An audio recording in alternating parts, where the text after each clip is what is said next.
Saya cuman mau ambil satu kisah. Mudah-mudahan kisah yang mau saya sampaikan ini membawa barokah. Ya, mudah-mudahan bawa barokah.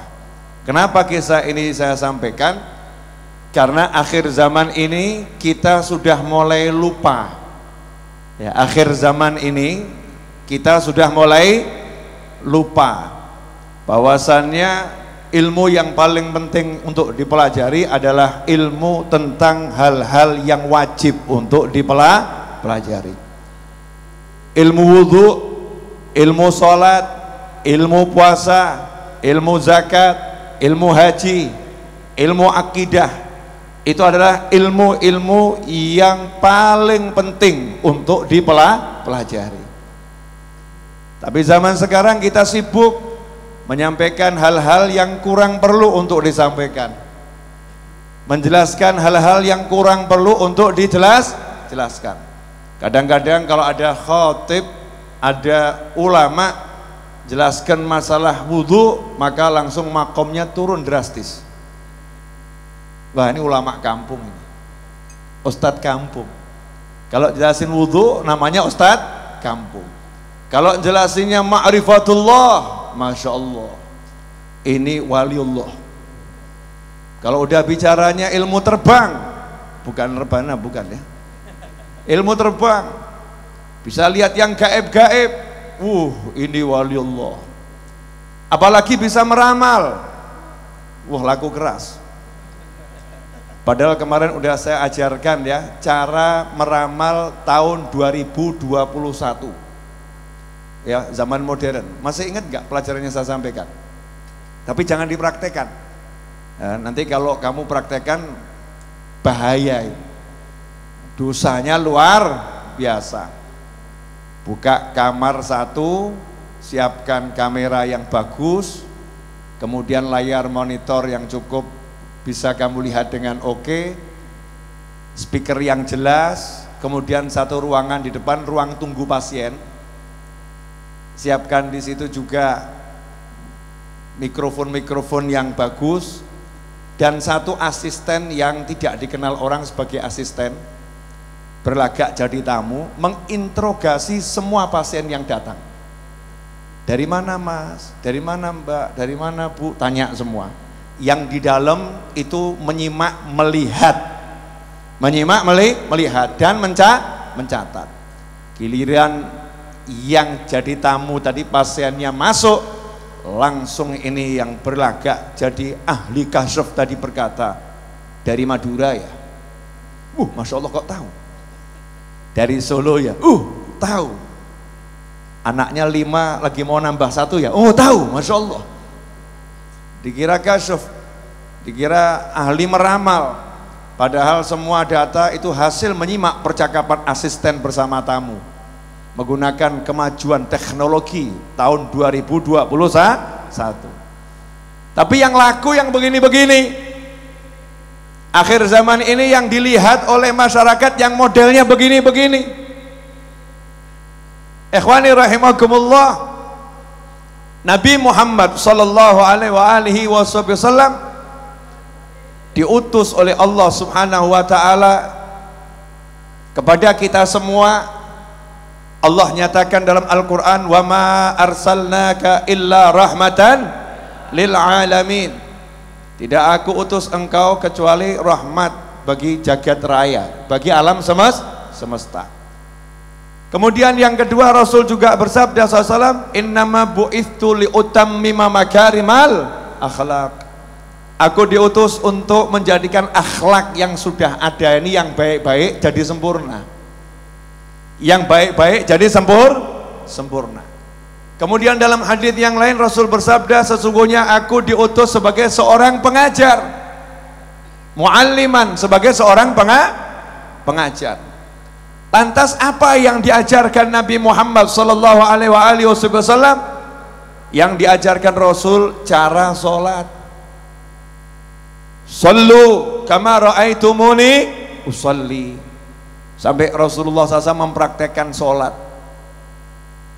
Praktek wudhu ditiru oleh para sahabat. Makanya kalau kita lihat dari zaman Nabi Muhammad sallallahu alaihi wasallam sampai hari ini, habib-habib, ulama-ulama, kiai-kiai sepuh tidak akan pernah berhenti mengajarkan ilmu sholat, ilmu wudhu, ilmu sholat, ilmu wudhu.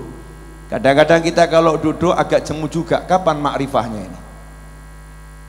Ini kiainya kok nggak jelasin makrifah nih, habibnya kok nggak jelasin makrifah, kok kasraf-kasrafnya nggak ada ya, penerawangannya nggak ada ya, kok polos-polos saja ya, kok biasa-biasa saja.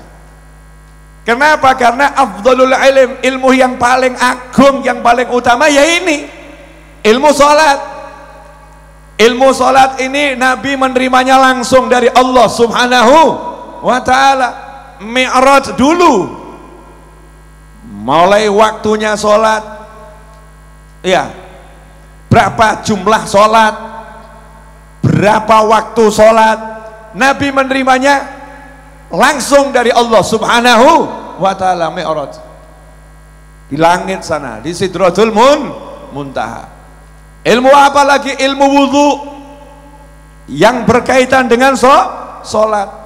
Tapi coba sekarang dicek, ngomong gini ini juga enak juga nggak enak ya, mulai wajah-wajah ngantuk tampak di hadapan saya. Nah, saya yang ngomong kan sebetulnya juga ngantuk ini, karena setan untuk ilmu begini, setannya setan kelas kakap, setan yang jenderal-jenderal. Jangan sampai ada yang mendengarkan ilmu wudhu, ilmu sholat. Jangan sampai ada yang minat ilmu wudhu, ilmu sholat. Kenapa? Kata iblis, kata syaitan, karena kalau sampai umat Nabi Muhammad sallallahu alaihi wasallam mereka belajar ilmu wudhu, mereka belajar ilmu sholat, celaka kita. Kenapa? Begitu sholatnya bagus, dosanya antara dua sholat diampuni oleh Allah Ta'ala. Capek kerja kita nih, capek-capek kerja, jurumusin manusia, giliran zuhur datang, dosa dari subuh sampai zuhur dihapus sama Allah Ta'ala kalau salatnya bagus. Nanti kalau wudhunya bagus, wajahnya jadi bercahaya. Nanti kalau salatnya bagus, di alam kubur langsung bebas dari interogasi malaikat. Salatnya bagaimana? Bagus, dah selesai, jangan diurus VVIP. Sholatnya bagaimana? Jelek, sortir dulu nih, masuk kelompok wajib interogasi lebih lanjut. Kenapa? Karena sholatnya jelek. Makanya setan berjuang dengan pasukan yang luar biasa, sebagaimana dikatakan dalam tafsir, aku akan palingkan mereka dari jalanmu yang lurus ya Allah. Itu yang dimaksud adalah sholat. Tapi sekarang siapa yang mau mengajarkan ilmu sholat di pengajian? Yang membatalkan sholat, rukunnya sholat, yang membatalkan wudhu, rukunnya wudhu.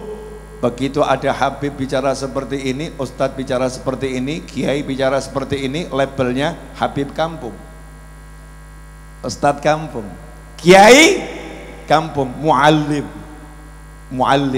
dah levelnya bawah, nggak high class ya, bukan yang levelnya luar biasa. Kita pun dengernya males, padahal kalau kita buka sejarahnya para ulama besar itu yang menjadi karya utamanya adalah menjelaskan ilmu sholat, menjelaskan ilmu wudhu, menjelaskan ilmu puasa, menjelaskan ilmu zakat, menjelaskan ilmu tauhid, akidah ahlus sunnah wal jamaah. Contoh, saya nggak akan bicara lama-lama, janji lo ya, nggak, karena saya sudah termasuk bagian paling akhir, walaupun bukan yang terakhir. Iya, begini, ingat cucu Nabi Muhammad SAW, Sayyidina Hasan dan Husain radhiyallahu taala anhumah, buah hati Nabi Muhammad SAW. Anak yang kesenangannya naik punggung Nabi Muhammad SAW. Rasul jadi kendaraan, cucunya naik di atas punggung beliau SAW. Kakek yang kesenangannya punggungnya dinaikin cucunya Nabi Muhammad SAW. Pergi dari safar jauh-jauh, Nabi SAW nggak cari istrinya dulu. Beda dengan bapak-bapak, dari luar kota capek-capek, yang dicari istrinya dulu. Nabi Muhammad SAW capek dari luar kota, nggak cari istrinya dulu, nggak minta dipijitin sama istrinya, enggak. Nabi Muhammad SAW nyari putrinya Fatimah Zahra radhiyallahu anha dan mencari cucunya Hasan dan Husain radhiyallahu taala anhuma. Dan Sayyidah Fatimah radhiyallahu anha tahu kalau ayahnya pasti kalau datang nggak kemana-mana masjid, langsung rumah putrinya, masjid rumah putrinya. Maka Sayyidah Fatimah Zahra radhiyallahu anha menunggu ayahnya dari balik pintu. Begitu datang Nabi Muhammad sallallahu alaihi wasallam, maka Sayyidah Fatimah Zahra mengecup kening Nabi dan Nabi mengecup kening Sayyidah Fatimah Zahra radhiyallahu taala anha. Setelah itu Nabi nanya SAW, di mana Hasan dan Husain? Kemudian dikasih tahu ada di dalam. Rasul pun menghampiri keduanya. Kemudian Rasul merangkak dan berkata, naiklah ke punggungku. Kemudian bermain-main dengan cucunya. Sallallahu alaihi wasallam. Sallu ala Nabi. Itu Rasulullah. Tumbuhlah Sayyidina Hasan dan Husain menjadi pemuda-pemuda yang luar biasa. Cek perhatiannya terhadap sholat bagaimana. Beliau diceritakan Sayyidina Hasan ketika akan sholat wudhu. Lah ketika wudhu dilihat wajahnya pucat pasi. Wajahnya pucat pasi, seperti orang yang kehabisan darah, yang darah rendah, darahnya mau habis, mau pingsan. Maka ditanya oleh seseorang, wahai cucu Nabi, kenapa wajahmu seperti ini? Maka beliau menjawab, kamu tahu enggak, sebentar lagi aku mau menghadap siapa? Sebentar lagi aku mau menghadap siapa? Jadi wudhu itu udah khusyuk, wudhu sudah khusyuk, sementara kita enggak khusyuk sejak wudhu. Ya, coba bedanya nih. Cucu Nabi Muhammad SAW sejak wudhu sudah khusyuk, sementara kita sejak wudhu sudah tidak khusyuk, apalagi sholatnya. Nah, wudhunya aja udah gak khusyuk. Makanya Al-Habib Ali bin Muhammad bin Husain Al-Habsyi, eyangnya Habib Muhammad bin Husain Al-Habsyi yang duduk di bawah ini, eyangnya beliau, Sahibul Maulid Simtud Durar, Muallif Simtud Durar, mengatakan, siapa yang pengen khusyuk sholatnya, khusyuk wudhunya. Kalau wudhunya khusyuk, sholatnya akan khusyuk. Kalau wudhunya enggak khusyuk, sholatnya enggak akan khusyuk. Sederhana. Orang sekarang ilmu khusyuk, Masya Allah, luar biasa. Ilmu wudhu enggak diajarin, ya enggak khusyuk-khusyuk, enggak akan khusyuk.